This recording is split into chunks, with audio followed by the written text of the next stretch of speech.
Hello everyone, and welcome to Flexport's webinar on running a value-driven RFP.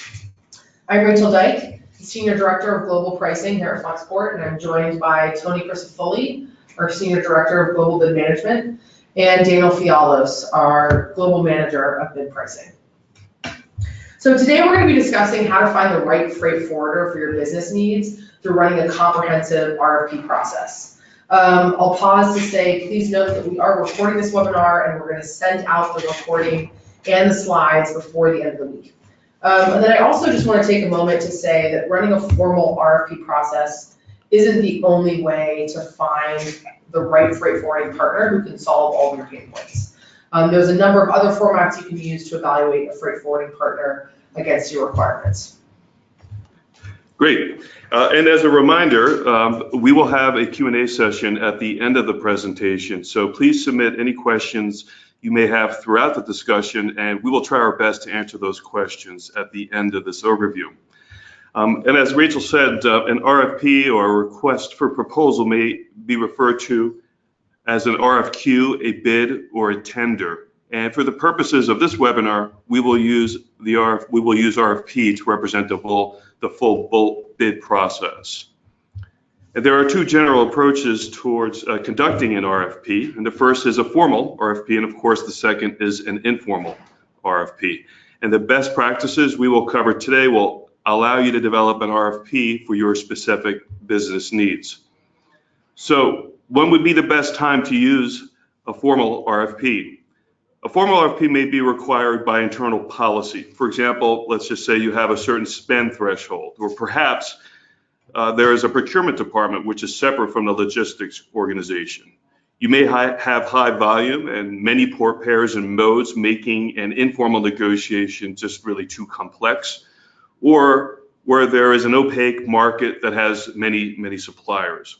And these are some of the conditions where you would want to use a formal RFP. But as we know, running a formal RFP requires significant time and resources. So in the case where you might not have those conditions, what would be the appropriate time to run an informal RFP? Perhaps you have a smaller spend, or where there are fewer point pairs, where you have trusted suppliers or close relationships, for example. And finally, I think also with an informal RFP, where you can baseline or benchmark off of a price index is very helpful. And fortunately for, at least on the ocean component of the various modes that we'll be discussing today, you have the Shanghai Freight Index to reference. And really the forwarder market is suitable for either approach. Thanks, Tony. Good morning, everyone. This is Daniel Fialos here. So for those less familiar with an RFP process, the main purpose is really just to gather the necessary info from a select group of potential service providers to determine the best partners for your supply chain needs. There are a few different types of RFPs and things to consider when running this process, so let's just jump right in. A traditional RFP process can add value by helping you get lower rates through competition amongst providers for your business. It can provide you with benchmarks for what's available in the market around rates and service levels. The structure of a traditional RFP really allows you to compare these offerings and rates across these different providers. The format can create an easy way to evaluate how providers stack up against each other and if they can meet your needs. However, traditional RFPs also have some gaps that may leave you needing more. Great, Daniel. Yeah, and you can add value to the RFP process by further building on the best practices Daniel covered in the previous slide. And this can be done by focusing on two factors. First being total cost of ownership, or TCO, and the second by focusing on the forwarder's capabilities, and we'll refer to that as service capabilities. So next, we'll cover how you can use both TCO, or total cost, and service capabilities to achieve a value-driven RFP. Total cost of ownership, or TCO, is what you actually pay for your landed costs. In the forwarding market, TCO is the difference between what is quoted and what, of course, you will actually end up being invoiced for. So what is the best way to reduce total costs? In the supply chain, as we know, it's very complex. There are many different ways to reduce TCO as a result, but we'll just cover 3 today. And the first we'd like to talk about is visibility. The ability to know where your SKUs are while in transit, of course, is very valuable. The ability to locate inventory and divert those units to a different destination will not only save on transportation costs, but can also improve sales or the manufacturing process. And next is the booking acceptance process, or rolling, or prevention of rolling. And having inventory sit at origin increases the cost of carrying your inventory, or you can miss an important marketing campaign or seasonal deadline. And lastly is invoicing accuracy. Overpaying and then having to audit invoices is a major pain point and can significantly increase total costs. And these are just a few factors that can increase your total costs. Of course, many others exist. And next, you should consider leveraging the service capabilities of your forwarder to match your business requirements. This may sound a bit obvious, but low pricing can be a very tempting way of compensating for weaker service. So you would want to run your forwarder through a screen to help determine the best fit. And the first screen is the strategic fit. And a key question to ask is, what extent does the forwarder provide solutions that meets your supply chain needs? For example, are they a long-term partner that is financially sound? And the next question is network fit. And here the key question to ask is, what extent does the forwarder's network fit your needs? Does the forwarder have a deep network capabilities, such as offering multiple modes of service, such as air, ocean, warehousing, and custom brokerage? And lastly, a key screening question can center around account management. And does your forwarder have adequate account management, such as sales coverage, operational contacts, and escalation channels to help solve problems that might arise? To summarize, balancing total cost and service will help you find the best freight forwarder for your company's specific needs, and ultimately, transparent pricing and service terms are key hallmarks of a reliable forwarder. Thanks, Tony. So in thinking about a value-driven RFP, it's of course key to know what services you actually need for your business, and then what value you expect those services to deliver. So in other words, how do I make sure that my pain points are addressed by a freight forwarder? So for example, how much allocation, meaning space, do you need each week or each month? And how does that vary during the year, whether that's peak season or slack season, or a period in which your company might be entering significant growth? Is it important that the services are direct or even premium? Or is it okay, if not preferable, that the service is actually deferred? Once you've answered some of these questions, you can start to structure your RFP and start to ask the provider questions about the value of each service. So one of the most common pitfalls that we see, one of the most common challenges in the outcomes of an RFP, and we've touched on it a bit here, is that the RFP becomes a race for price and only for price. An RFP can run the risk of being so rigid in structure that it's only focused on a very limited aspect of service. You might focus so much on comparing vendors apples to apples, you're not actually able to consider how to get more out of that vendor.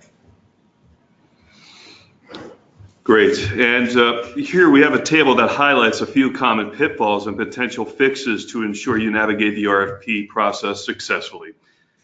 And as Rachel indicated, the first pitfall is an overemphasis on price. And although price is the most important input during an RFP, we do not want to over-index on that one factor, as it might lead to undesirable outcomes, particularly much higher total costs, as we discussed earlier.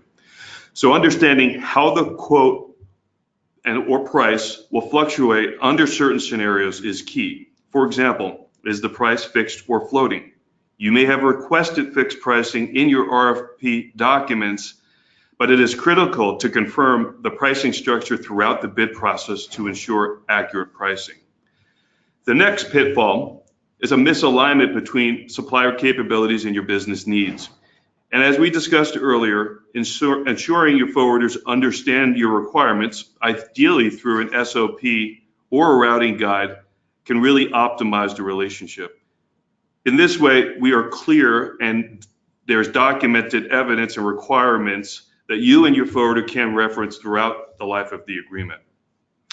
And lastly, there can be inconsistent responses to your RFP. Insisting on standardized supplier response submissions will make the analysis phase of your RFP much more manageable. Great. So if you can dive in a little bit deeper into the ways to tackle these most common pitfalls, you can start really by just being prepared to dig into the actual rate offerings and different types of rate structures that the different service providers are offering to you. This is where it is key to make sure you find out exactly what is covered in those offerings for the services you are requesting and uncover the potential fees for the additional services you may require. Tony touched on this a little bit earlier in TCOs. It's really about understanding price versus actual costs. Really start thinking about, how much free time or per diem charges you may incur based on your needs. Think about all the trucking accessorials such as chassis splits, congestion fees, waiting time, storage that you may encounter when delivering to your warehouses. Think about your additional warehousing needs that you may have, such as labeling, transloading, cross-docking, all the document management fees you may encounter, as well as all the U.S. customs fees and duties and taxes that you may pay upon cargo arriving into the U.S. Secondly, really allowing providers to offer multiple services and price offerings. It is especially important to consider your business forecast and seasonalities in the market when doing this. Really evaluate the various routing options to compare speed versus cost effectiveness. Look at different service levels. This is especially important on air, but can also apply on air when you're looking at the premium offerings versus the standard day-to-day offerings. Consider your seasonality and potential macro level events that might impact the market. We saw this last year with the Trump tariffs causing an earlier, stronger peak than normal. Have your providers highlight how they intend to mitigate risks to increase costs or service failures. This could come in the form of PSS rate structures, short-term validities, or blended rate offers across lanes. To the point Tony made previously, this is where you may ask your provider to run different pricing scenarios based on those different pricing structures, routing options, and market impact to understand potential freight spend. Finally, accept consultation and consider an outlook of the market so you have set expectations. You want a provider that is an expert in market dynamics and understands the different supply chain variabilities. You want a provider that has your best interests in mind and will offer guidance on the benefits of each of the service offerings and pricing structures they put together for you. A partner that can consult you on potential business needs, the future of the market, and how to plan for both is key in guaranteeing a successful partnership. Thanks, Daniel. So now we've discussed the things that might be important to look for and make sure that you're receiving value from your partner. We're now going to shift gears a bit and discuss how to evaluate your potential providers for the value that you want to receive. Yes, and thus far we've covered total cost, service capabilities, and common pitfalls to avoid. And now we'd like to talk about tying this all together and setting up a solid RFP. And here are some of the key items that you would want to consider while creating your RFP.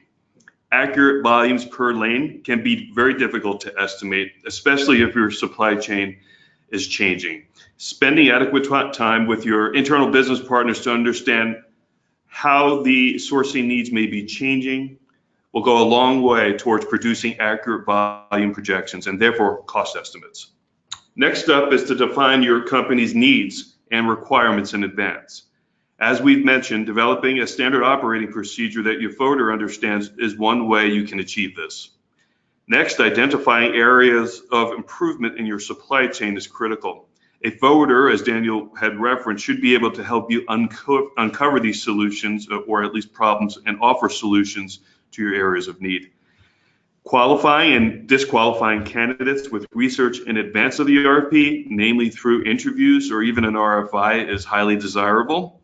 And then it would be a best practice to select a limited number of forwarders you invite to the RFP. A RFP is very time consuming, and an unnecessarily high number of forwarders makes the analysis process complex and time consuming. Lastly, and perhaps the most important best practice, is to explore trial opportunities to get a sense of how the forwarder will perform before making a major shift. Once your business needs are outlined, you identified the areas that you would like to improve and which forwarders you would like to invite, we then entered the rate request phase. Thanks, Tony. So to add to that, there's more to rates than just filling out an RFP template. It's pretty simple and straightforward to just throw a bunch of numbers in an Excel sheet and expect to understand them. But really, to add to Tony's point previously, the lowest rates on paper can be deceiving and attractive, but detrimental if you don't understand them. Transparent rates are key to ensuring value. Rates are obviously a huge part of vetting for the right value. So in order to request rates, make sure you have a complete and granular rate template that includes all additional accessorial charges and when they would be applied. If you're looking for a recommended template to use, please check out Flexport's blog post on three things to ask in a freight forwarding proposal by Nereus Koskis. Rate templates should also be accompanied by SLAs, all service requirements like cargo handling, expectations, routing, lead time requirements, and rate terms. Provide clarity on what you're looking for so you can get clarity on what you are getting. As someone who receives these bids and deals with them on a day-to-day, these SLAs make me understand what to look for when crafting a proposal for your business. It's very common for clients to seek fixed pricing terms through RFPs, but those terms may not always be the most favorable for your business based on your volume profile. For example, if your volume is inconsistent on one lane throughout the year, you may want to consider shorter term rates for that lane so you can have more flexibility and reliability in the offerings you can obtain. We've talked a lot about running scenario analysis. So after requesting and receiving these rates, really take the opportunity to run through a few different business and market scenarios. Run test cases on your business, assuming your volume grows, shifts to other DCs or suppliers, or if you have a need to expedite some of your freight. Similarly, test cases on market dynamics such as peak season surcharges, reduce or introduction of capacity in the market, or new available services that may come into the market. Great. So in addition to the rate requests that Daniel just outlined, you might also decide to include some qualitative questions in your process as well. So when you're thinking about what are the types of qualitative questions that you might ask, first you can dig a little bit deeper with pricing terms. So as Tony mentioned, it's easy to focus on just the lowest freight base price, but some pricing terms are often hidden. And even if you've gotten as detailed as the type of sort of rate sheets that Daniel just recommended, it's typically best to ask if there's any other charges that a shipment is subject to. And then you might even ask providers to make those rates binding, just to confirm. And then you can check those rates against the invoices that you actually receive from the forwarder later on. Finding the freight forwarder that's open and honest about this is indicative of the value that they'll provide as a partner to you in the future. Beyond pricing terms, you then want to ask more about the specifics of the service that they're offering. What carriers are you using? You might even ask, is my freight insured, right? So that goes from pricing to the service specifics. And then beyond that, you want to understand what are the broader capabilities of the provider. Are they able to track your cargo and then provide you visibility to that tracking? Do they allow you to report on or do analytics on your data? This can help you better plan your business. And then if sustainability is something that's important for your company, you might ask the forwarder about their sustainability initiatives. They can help you offset your carbon footprint, for example. And then you might ask the forwarder, how can you keep my cargo moving in difficult market conditions? We've mentioned this a few times, but you want to ask questions like, do I need a premium service like the APL Eagle? Or do I need chartered airspace when the market gets really tight and there's not a lot of uplift? And then there's customer service. You can start by just asking a company, how do you measure the quality of your customer service? You can also ask for references. Are there other companies you work with who are willing to talk to me about the quality of your service? Do you track something internally that sort of systematically tells you how satisfied your customers are?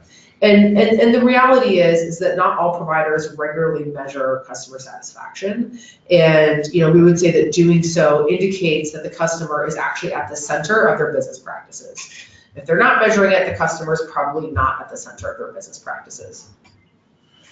Great. So now actually jumping into the RFP process, as you're going through these rate offerings and proposals that you're getting from different providers, it's really important to start thinking more broadly about your RFP process to help ensure you end up with a provider that meets all your needs. So ensure you really have a full picture of the service you will be getting and understand the additional costs associated with your request. What's really important here is two-way transparency. It's very critical to running a valuable RFP process. Start with the transparency in the needs and values, and then share those with your potential providers. I really talked about this in the SLA requirements that you would share with your providers, but I think it's also important to have that two-way transparency when you're providing that detailed rate and service feedback, so those providers who are competing for your business understand where they can improve and how to improve, not only on the rates they're offering, but in the service offerings. And then during this process, really compare service quality, not only rates. Have providers highlight number of services per week, direct versus indirect offerings, and allocation secured per lane. This really speaks to the point Tony made earlier about consistency on allocation and booking acceptance. RFPs will always have a rate component, but make sure you have a formal process to understand the service and reliability provided with those rates. All right, well, thanks everyone. And that concludes the presentation portion of the webinar. And now we would like to enter the Q&A portion of the discussion. We already have a few great questions lined up, so let's dive right in. And the first question we received was, last year peak season prices got really high. A lot of people were kicked off the vessel or out of the air service. And do you anticipate this happening again this year?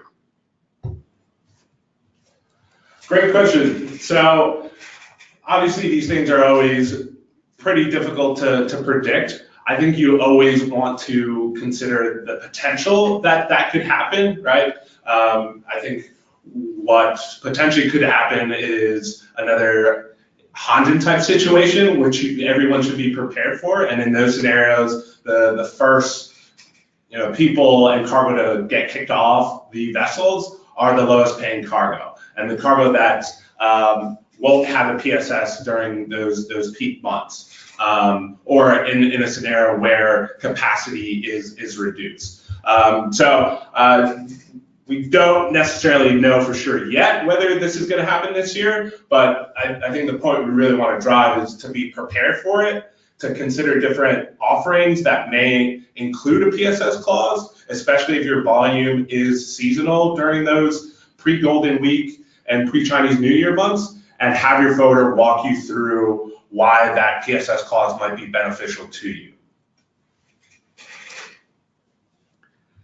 Okay, next up, we received a question that says, I feel like I have a good understanding of ocean freight, but how should I think about rate structure for air cargo?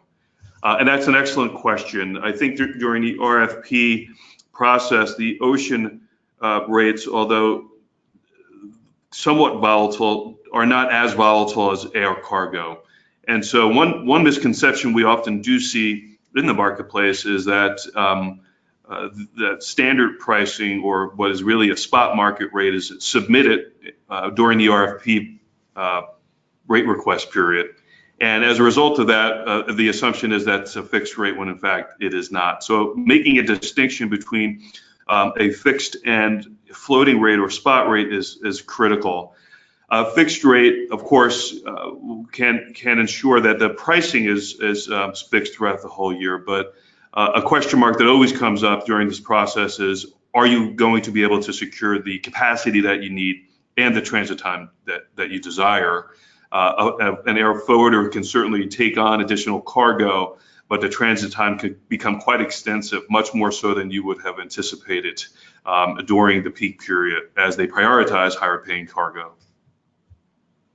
Okay, so next up, looking at the 2019 market, are there specific questions we should include in our RFP? And this is as it relates to 2019. I think that's definitely a good one. You know, one of the ones, one of the topics that we've been fairly vocal about is the upcoming fuel regulations that will impact the ocean market in the year 2020. So that's commonly known as IMO 2020. You know, we think that it's broadly going to increase the cost of fuel for ocean freight, and to be determined or to be seen is to what extent that's going to happen and whether it will impact the market evenly. So this is again the type of the type of market scenario where you want to make sure that your provider is ready to handle that volatility in the market, whether it's prices broadly going up and down, or whether it's pockets of the market having prices go up significantly and pockets of the market seeing no price increase at all. So, you know, regulation is always a source of uncertainty, of course. So I think that's a pretty big one. And then we've already talked about sort of the potential impact of tariffs and whether that pulled forward a bunch of demand and will actually depress prices or might continue to cause prices to increase. Those are two of the biggest topics in our mind. Anything else, Tony or Daniel, that you would highlight? I think the only other thing I would highlight is the impact of overcapacity in the market. I think this has been a talked about subject for the last 2 to 3 years. And so you really want to ask your provider how they can get creative with your business and the different lanes you operate on and the volumes you have to have a different proposal with that in mind.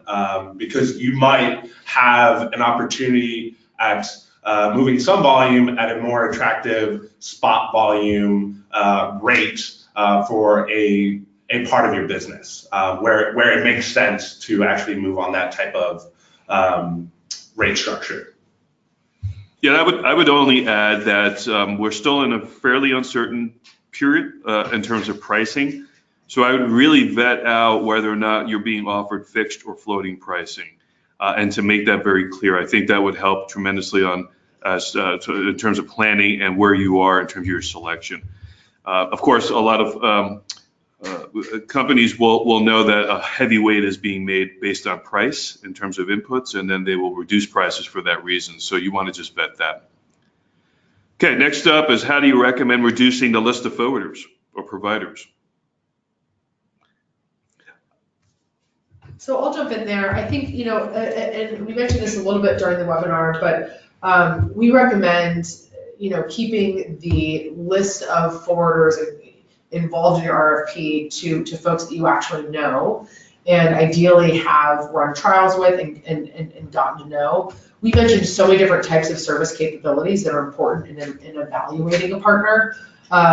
You know, it's often best if you've been able to vet providers ahead of the RFP for those service capabilities, so that you're not trying to do it all in the span of a couple of weeks through a spreadsheet or through a Word document or through a couple of phone calls or in-person meetings. Typically it takes a while to really vet that. Trial shipments are very helpful for that. You know, meeting more of the account management team is very helpful for that. So that's one of our key recommendations. Anything else from you, Daniel or Tony? Yeah, I think just to add to that, so during the RFP process, once you've received the first round of proposals from the different providers, after going through that vetting process, I think it's important to really bring those time, if you have the time, to bring those forwarders on site and have them really walk you through what they're offering you. Again, not just in terms of the rates that they're put together, but in terms of the service and the capabilities that they would bring to the table for your business. Yeah, and I would just add, if you're bringing on a new forwarder, some type of recommendation would be critical, or survey results. Flexport, for example, uses the Net Promoter Score, which is very high in terms of the performance of that. I think that's very good kind of testament. Others might not have that ability, but you could certainly reach out to your network to validate whether or not the forwarder has a high level of service. Next up is sustainability. And sustainability has become a priority for our company. And this is something you've mentioned. And can you expand on how we can vet for a measure with partners? So I can jump in there. Great to hear that sustainability is an important part of your company's goals. I think we hear that from a lot of clients and folks in the market. There's a few things that I'll call out because it's impossible to address all the potential sort of avenues for sustainability. But one of them is, for example, how do we make our actual carbon footprint or our sort of environmental impact of the shipping that we do less? And you might ask for folks to help offset your carbon footprint. And you can do that by sort of seeking out naturally lower fuel services, which is actually quite difficult to do, or you can ask for a product where you can essentially pay to offset your carbon footprint. And then the second one is how to sort of better participate in sort of a network of nonprofits or disaster relief, those types of initiatives that allow you to put the work that you're already doing, which is producing high quality products, and sort of put that work to use rather than just donating other funds, for example. So you might look for the opportunity to use your provider to actually ship your leftover inventory to other nonprofits and match you with those opportunities. Great. And here's a question about the ocean alliances, which, as we know, could be very disruptive when they're shifting. So do you see any shakeup in the current ocean alliances that may affect the market? Great question, Tony. So I think we've seen a lot of shakeup over the last several years. We don't anticipate further shakeup at this point in time. I think for the most part, the alliances are set up the way they're set up for the foreseeable future. So we don't see any impact from that aspect. What we may see is some of the smaller players like an HMM, like a Zim, buying spaces off these bigger alliances to partner with them and vessels share with them. So what that could do is really introduce new services for smaller players. And that would impact the market in the sense of, again, oversupply, putting downward pressure on some of the floating spot market pricing that we see. Great. And we have time for one more question. And do you see any shift in the global economy, aside from the IMO 2020, which we discussed, that might impact floating prices?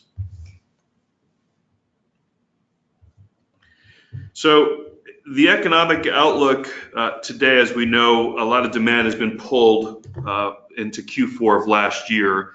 Right now, things are softening a bit. I think most of the financial projections continue to see that softening trend happening, perhaps at least throughout the summer. At that point in the second half of the year, as we enter peak, it's quite possible we can start to see a bit firming up of demand overall. There's no indication of a recession at this point. Demand, as I said, is weak first half, second half stronger. So I would begin to prepare for what is a scenario that could look like not quite as strong as the previous peak season, but certainly prepare for a peak where you could see prices tick higher and capacity be a bit limited at times, for sure in certain weeks. And of course, working with your partners on how best to prepare for that, and that possibility will be key. So I think at that point we're out of time for questions.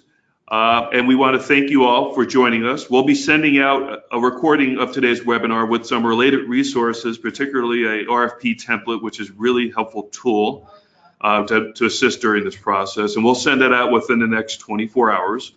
We're here to help and to answer any of your questions. So please, if you think of them post-webinar, please send us those questions to webinar@flexport.com. Thanks everyone for joining us today.